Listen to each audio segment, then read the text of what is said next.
All right, well, the National Joint Operational and Intelligence Structure says South Africa will not experience a shutdown on Monday, but rather a planned protest.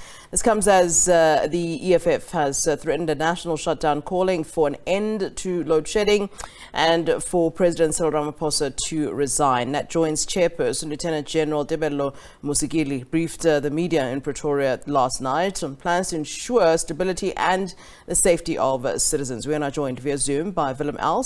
He's a senior training coordinator on terrorism and explosives at the Institute for Security Studies. Well, a very good afternoon, sir. Thank you for joining us here on SABC News. Good afternoon to you.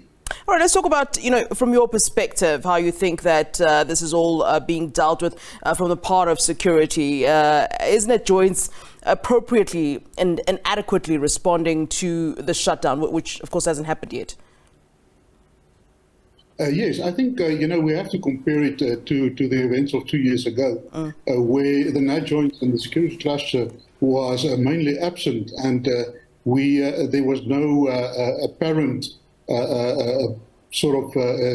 actions that were taken pre the events. But what we saw now that it seems that with the advance notice and also maybe the security cluster that has also beefed up the intelligence over the past 2 years, we see that there is some adequate planning that is in place. It's been ongoing for some time, and we also saw this morning when I drove down to Natal, I saw that all these security instruments are already in place. So I think we should not fear that the events of 2 years ago will repeat themselves this time around. We see that there are some proactive measures that are being in place, and now we also hope that some reactive measures will also be in place that will be able to establish a law and order, but also the rule of law that is so important for our state.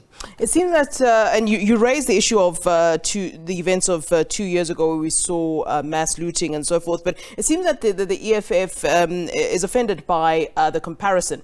They're saying that this is a led protest, which certainly wasn't what we saw 2 years ago. What do you make of that, where they're saying these comparisons shouldn't actually be drawn because this is an actual protest about something? Yeah, I think we should really, it's good that they say that, but at the end of the day, they are also riding on the back of the events of 2 years ago, because after those events, there was a lot of fear in the hearts of the general public in South Africa, and also a lot of distrust in the ability of the security cluster to actually effectively deal with scenarios like this.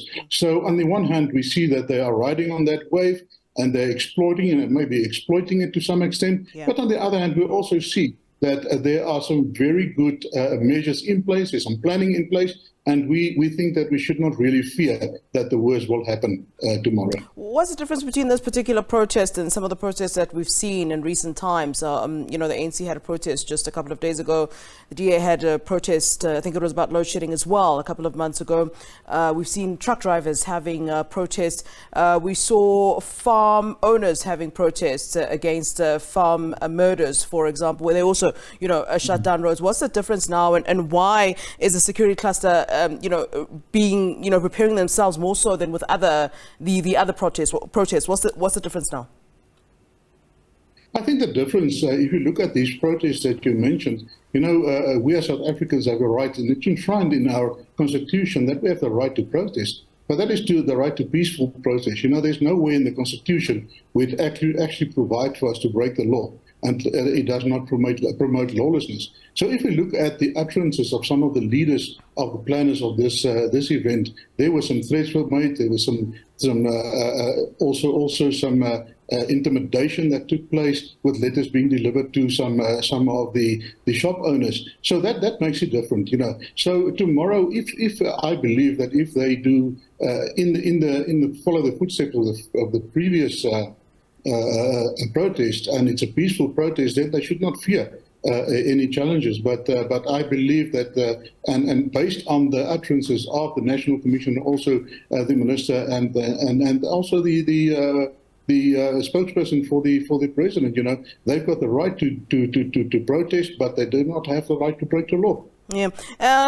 Businesses and the public seem rather concerned and anxious about what they perceive to be a criminality or lawlessness that may arise.